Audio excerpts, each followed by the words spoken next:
Kericuhan kembali pecah saat masyarakat mengarak jenazah mantan Gubernur Papua Lukas NMB di Waena, Kota Jayapura, Papua petang tadi. Bentrokan terjadi antara massa dengan petugas pengamanan gabungan di detasemen Zeni Tempur 10 Jayapura.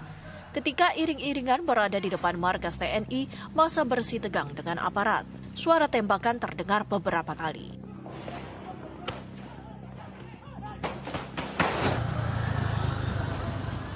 Keributan tak sampai di sini, massa semakin anarkis dengan merusak dan membakar ruko milik Korem 172 Kodam 17 Cendrawasih Papua yang berada di pertigaan Perumnas Waena. Api dengan cepat menjalar ke ruko-ruko lainnya. Di antara bangunan yang terbakar tersebut terdapat kantor operasi dan klinik di sekitar permukiman warga. Aparat keamanan berupaya mengamankan lokasi dan memadamkan api.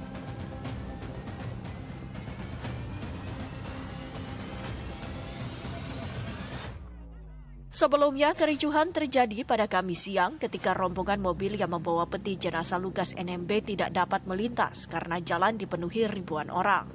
Peti jenazah Lukas NMB akhirnya dikeluarkan dari mobil jenazah dan dipikul oleh iring-iringan massa.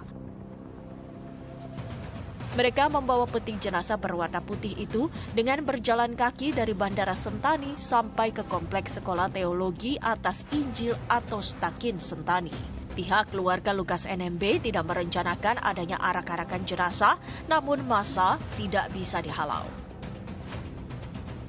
Jenazah Lukas NMB diarak oleh masyarakat Papua. Arak-arakan ini sebagai bentuk penghormatan terakhir dikawal oleh kepolisian.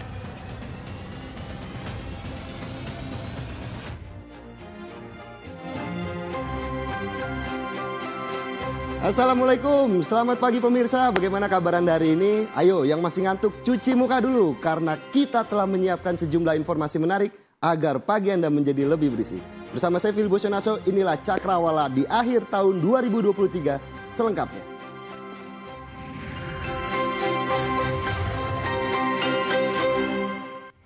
Ya pemirsa, Lukas NMB mengawali karirnya sebagai pegawai negeri sipil di Kabupaten Merauke. Pada tahun 2013, Lukas NMB terpilih menjadi gubernur Papua hingga 2 periode. Namun di penghujung masa jabatannya, Lukas NMB justru tersandung kasus korupsi dan gratifikasi. Selama menjalani proses hukum, Lukas berulang kali meminta agar penahanannya dibantarkan karena alasan kesehatan.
yang beredar di media sosial mengenai kasus korupsi yang dilakukan oleh pejabat negara sepanjang tahun 2023. Berikut terangkum 5 berita terviral kasus korupsi versi Cakrawala.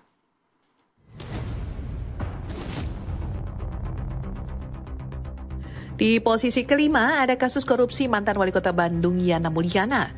KPK menetapkan Yana Mulyana sebagai tersangka kasus pengadaan barang dan jasa yang bersumber dari APBD Kota Bandung tahun anggaran 2020-2023. Yana Mulyana didakwa menerima suap 400 juta rupiah. Tindak pidana itu dilakukan Yana bersama-sama dengan Hairul Rijal selaku PPK Dinas Perhubungan Kota Bandung tahun 2022-2023 sekaligus sebagai Kepala Bidang Lalu Lintas dan Perlengkapan Jalan di Sub Kota Bandung, dan Dadang Darmawan selaku Kadis Perhubungan Kota Bandung yang juga sebagai pengguna anggaran tahun 2022-2023. Hairul dan Dadang dilakukan penuntutan secara terpisah. Berikutnya, di posisi keempat ada Rafael Alun, mantan Kepala Bagian Umum Kanwil Ditjen Pajak yang melakukan gratifikasi dan tindak pidana pencucian uang selama 20 tahun terakhir. KPK menetapkan Rafael Alun sebagai tersangka tindak pidana pencucian uang. PPATK sita uang 37 miliar rupiah di safe deposit box milik Rafael Alun dengan total kerugian negara yang diakibatkan perbuatan Rafael sebanyak 94,6 miliar rupiah. Terdakwa kasus gratifikasi dan pencucian uang Rafael Alun Trisambodo dalam pembacaan nota pembelaan pribadinya memohon Majelis Hakim Pengadilan Tipikor Pengadilan Negeri Jakarta Pusat untuk membebaskan dirinya dari semua dakwaan pada persidangan 27 Desember kemarin. Selanjutnya di posisi ketiga ada kasus suap dan gratifikasi yang dilakukan Gubernur Papua Lukas NMB dengan total 45,8 miliar rupiah dan gratifikasi senilai 1 miliar rupiah. Namun saat jaksa membacakan total penerimaan suap sebesar 45,8 miliar rupiah, Lukas tiba-tiba emosi hingga melontarkan kata-kata kasar. Pengadilan Tinggi DKI Jakarta telah menetapkan vonis 10 tahun penjara untuk Lukas NMB. Dalam perjalanan kasusnya, Lukas NMB jatuh sakit dan menderita gagal ginjal hingga menghembuskan nafas terakhir pada 26 Desember 2023. Selanjutnya di posisi kedua ada kasus korupsi di Kementerian Pertanian yang menjerat mantan Menteri Pertanian Syahrul Yassin Limpo bersama yang melakukan korupsi dengan dirinya Sekjen Kementan Kasdi Subagiono dan salah satu Direktur Kementan Muhammad Hatta. Tim penyidik KPK menemukan dan mengamankan uang sekitar 30 miliar rupiah dan 12 senjata api dari penggeledahan di rumah dinas Syahrul Yassin Limpo.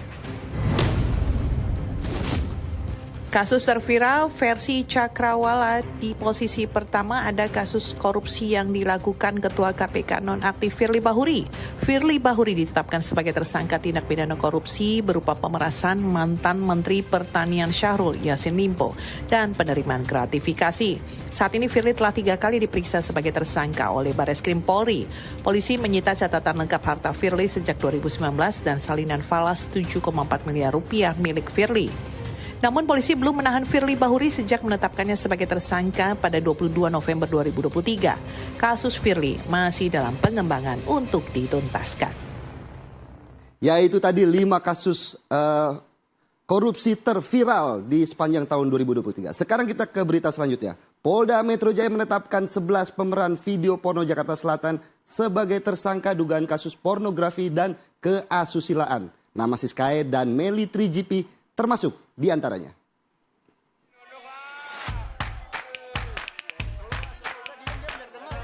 Usai melakukan penyelidikan selama 2 bulan, penyidik Subdit Cyber Ditreskrimsus Polda Metro Jaya menetapkan 11 pemeran video porno Jakarta Selatan sebagai tersangka keasusilaan dan pornografi. Penetapan tersangka itu dilakukan usai penyidik menemukan cukup alat bukti keterlibatan mereka dalam industri film porno dalam gelar perkara yang dilakukan penyidik pekan lalu. Para tersangka itu terdiri dari 2 pemeran pria dan 9 pemeran wanita, termasuk diantaranya adalah selebgram yang dikenal dengan nama Siskae dan Meli 3GP. Didapatkan fakta bahwa cukup bukti untuk meningkatkan status 11 orang saksi menjadi tersangka. Usai penetapan tersangka, para tersangka itu dijadwalkan akan kembali menjalani pemeriksaan sebagai tersangka pada 8 Januari mendatang. Ya, kita ke berita selanjutnya. Terlilit hutang akibat arisan online, seorang teller bank daerah Kota Blitar, Jawa Timur ditangkap polisi karena menggelapkan uang nasabah sebesar 1 miliar rupiah.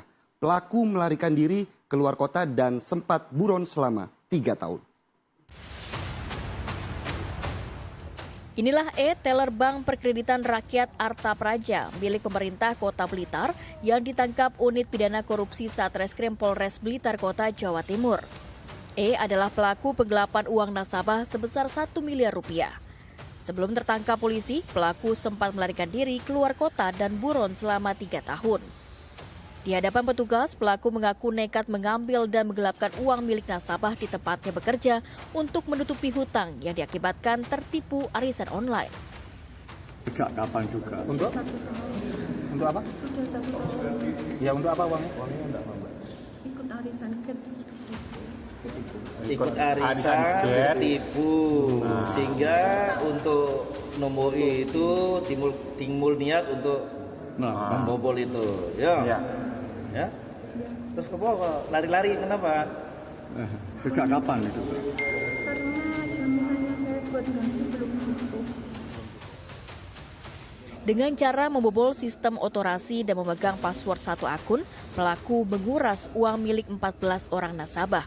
Pelaku juga memalsukan tanda tangan nasabah dalam slip penarikan dan penyetoran, hingga mengakibatkan kerugian negara sebesar 1 miliar rupiah.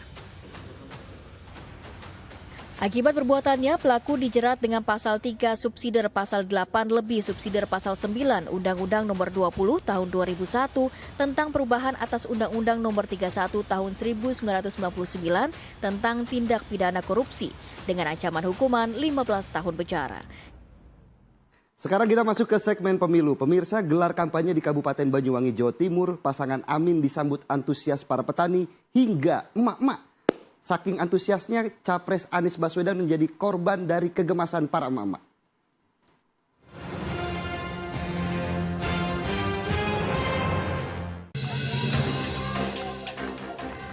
Calon Wakil Presiden nomor urut 1 Muhaimin Iskandar kembali melanjutkan safari kampanyenya ke wilayah Jawa Timur. Pada kampanye kali ini Caimin menyambangi para petani dengan menggelar diskusi di tepi sawah Rogo Jambi, Kabupaten Banyuwangi.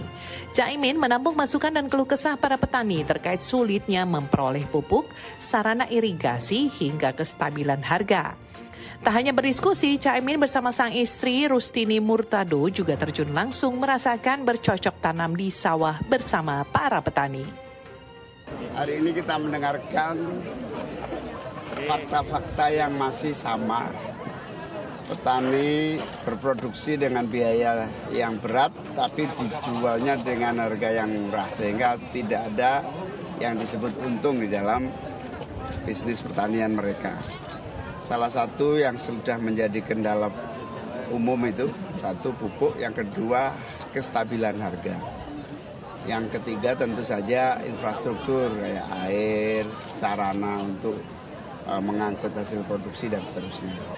Selanjutnya di Gazebo Blambangan, Kamis kemarin kehadiran Caimin bersama Anies Baswedan disambut meriah ribuan ibu-ibu pengajian.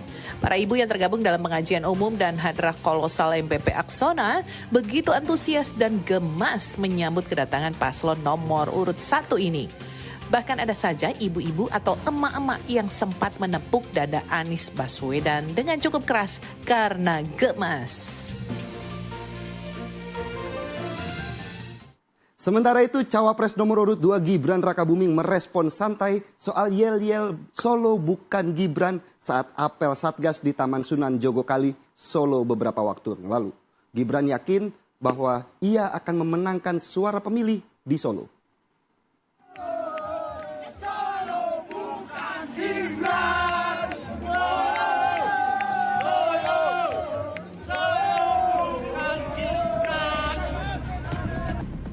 Gibran pun menegaskan tetap optimistis untuk mendulang suara di Solo, Jawa Tengah. Penegasan disampaikan Gibran menanggapi beredarnya video yel-yel Solo bukan Gibran yang sempat diserukan Satgas PDI Perjuangan Solo.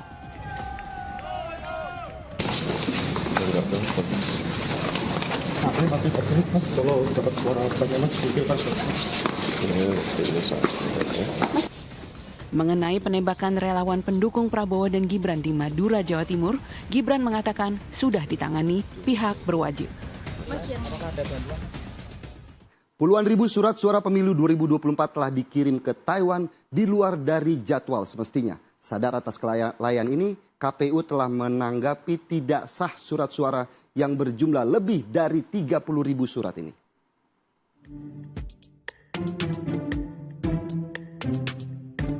Jagat maya dibuat heboh oleh viralnya video yang memperlihatkan surat suara telah diterima pekerja migran Indonesia yang berada di Taipei, Taiwan baru-baru ini. Selidik punya selidik, disebutkan lebih dari 30 ribu surat suara pemilihan presiden dan pemilihan legislatif sudah dikirimkan ke Taipei, Taiwan pada bulan ini. Itu artinya pengiriman ini lebih cepat dari jadwal semestinya. Perihal ini, Komisi Pemilihan Umum KPU dan Badan Pengawas Pemilu Bawaslu berbeda pandangan terkait dianggap rusak tidaknya surat tersebut. Bawaslu nyatakan surat suara yang telah dikirim ke pemilih Taipei melalui pos diduga melanggar prosedur, namun tidak termasuk kriteria surat suara rusak.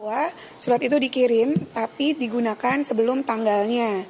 Oleh karenanya, karena di luar prosedur penggunaannya, bentuk surat suara apapun baik dalam maupun luar negeri luar prosedur menjadi surat suara yang rusak. Menyusul dianggap rusaknya puluhan ribu surat suara yang sudah terkirim itu, KPU akan melakukan langkah-langkah penanggulangan sekaligus mencegah terjadinya hal-hal yang tidak diinginkan. Disebutkan Panitia Pemilihan Luar Negeri atau PPLN Taipei mengaku telah menerima surat Pilpres dan Pileg 2024 masing-masing berjumlah 230.307 lembar. Dari jumlah itu sebanyak 175.145 lembar suara diperuntukkan bagi metode pos. Dari metode pos ini, sebanyak 31.276 lembar surat suara telah dikirimkan melalui 2 tahap, yakni pada tanggal 18 dan 25 Desember 2023. Dalam proses sortir di 6 kabupaten kota, KPU Provinsi Banten menemukan 3.593 lembar surat suara mengalami kerusakan. Untuk Dapil Banten 2 meliputi Kabupaten dan Kota Serang, serta Kota Cilegon ditemukan 1.223 lembar surat suara rusak. Sementara Dapil Banten 3 meliputi Kabupaten dan Kota Tangerang, serta Kota Tangerang Selatan ditemukan surat suara rusak 2.370 lembar. Menurut Ketua Divisi Perencanaan dan Logistik KPU Provinsi Banten, kerusakan yang ditemukan diantaranya gambar salah dan buram, sobek, dan berlubang. Diperkirakan jumlah kerusakan surat suara masih akan bertambah karena 2 daerah di Banten, yakni Kabupaten Lebak dan Pandeglang, belum melakukan sortir dan pelipatan surat suara. Ribuan surat suara yang mengalami kerusakan ini rencananya akan segera dikembalikan ke pihak penyedia untuk diganti dengan surat suara baru. Komisi Pemilihan Umum menggelar simulasi pemungutan suara pemilu 2024 di sejumlah daerah. Selain untuk pemilih umum, simulasi kali ini juga dilakukan khusus untuk pemilih disabilitas. Dari hasil simulasi terhitung tiap pemilih membutuhkan waktu 10 menit untuk menggunakan hak pilihnya. Pelaksanaan simulasi pencoblosan pemilu 2024 di Kabupaten Langkat, Sumatera Utara dilaksanakan di 3 kecamatan, yaitu Stabat, Pangkalan Susu, dan Kecamatan Kuala. Simulasi dilakukan seperti pemilu sesungguhnya, melibatkan petugas PPK, PPS, KPPS, juga sejumlah warga yang terdaftar dalam daftar pemilih tetap. Simulasi dilakukan untuk memberikan pemahaman lebih detail kepada para petugas, khususnya petugas KPPS dan warga pemilih terkait pelaksanaan pemilihan umum serentak pada 14 Februari 2024 mendatang. KPU Langkat berharap dengan simulasi ini dipastikan petugas pemilu di tingkat KPPS, PPS hingga PPK siap untuk melaksanakan pemungutan dan perhitungan suara. Simulasi nantinya akan dievaluasi mulai dari kendala dalam pelaksanaan hingga proses perhitungan surat suara yang akan memakan waktu cukup lama. Komisi Pemilihan Umum KPU Kabupaten Tegal menggelar simulasi pemungutan suara kaum difabel agar bisa mendapatkan akses dan hak yang sama dalam pemilu 2024. Kaum difabel se-Kabupaten Tegal ramai-ramai mendatangi kampus STA IBN di Kecamatan Slawi, Kabupaten Tegal, Jawa Tengah untuk mengikuti simulasi pemungutan suara. Para difabel mendapatkan pelatihan mulai dari mengambil kertas suara, tata cara mencoblos hingga memasukkan surat suara ke kotak suara, sesuai DPRD, DPR RI, DPD hingga Capres-Cawapres. Sosialisasi ini bertujuan untuk memastikan para penyandang difabel di Kabupaten Tegal mendapatkan aksesibilitas dan hak yang sama saat pencoblosan suara di TPS. Pihak KPU Kabupaten Tegal juga akan memberikan perlakuan khusus membantu kaum difabel serta lansia dibandingkan pemilih umum lainnya. Dengan adanya sosialisasi ini, KPU berharap tidak ada lagi alasan untuk tidak menggunakan hak pilih atau golput.